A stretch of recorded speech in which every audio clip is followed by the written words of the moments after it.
Ngayon guys ay isi-share ko po sa inyo ang simpleng pagtanim ng talong. Napakabilis at napakadali nyo pong gawin, lalong-lalo na po doon sa mga walang garden. Kuha lang po tayo ng sako at lalagyan po natin ito ng lupa. At kapag medyo malaki na po yung ating punla ay pwede na po natin itong ilipat.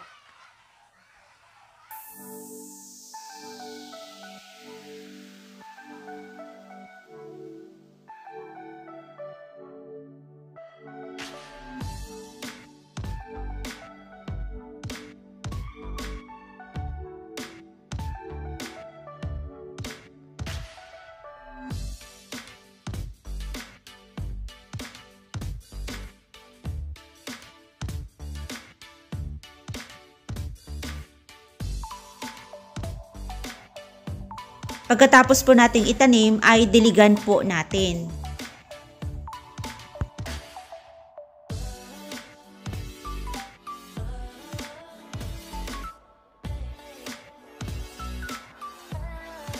After 1 month ay pwede na po nating bawasan ang kanyang dahon para gumanda lalo ang kanyang tubo. At dadagdagan din po natin ng lupa ang puno ng ating talong. Kasi yung ibang ugat po ng ating puno ay lumalabas na, so kailangan po natin itong dagdagan para hindi po siya matumba. Yung lupa natin ay hinaluan ko po siya ng balat ng itlog na dinikdik ko ng pino. Pandagdag nutrisyon sa ating lupa.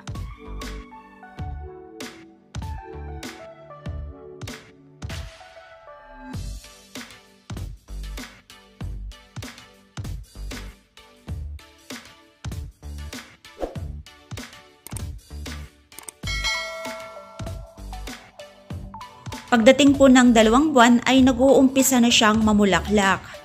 Tuloy pa rin ang pagdidilig natin dito at pagbabawas ng dahon para sa ganon yung kanyang bulaklak ay hindi malaglag at gumanda lalo ang tubo.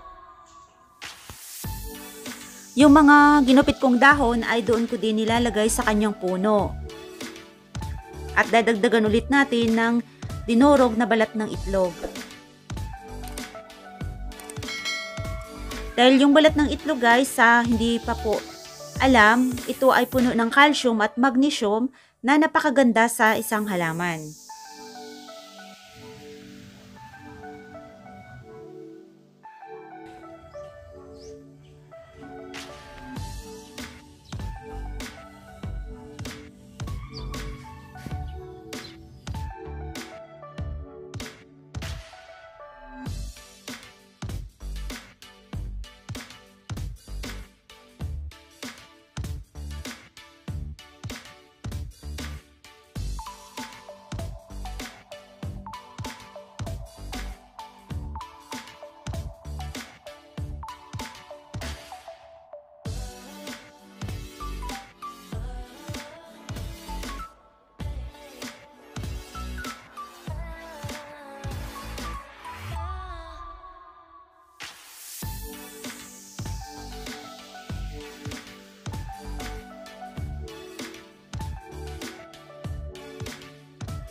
Wow! Ito na siya guys. After 3 months, ay pwede na po nating anihin.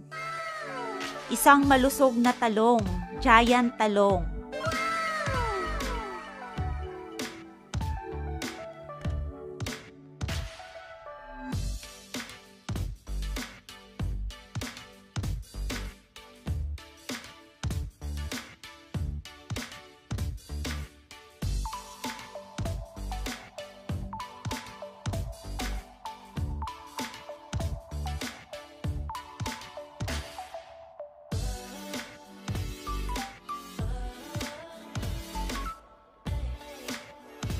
Guys, time to harvest na tayo.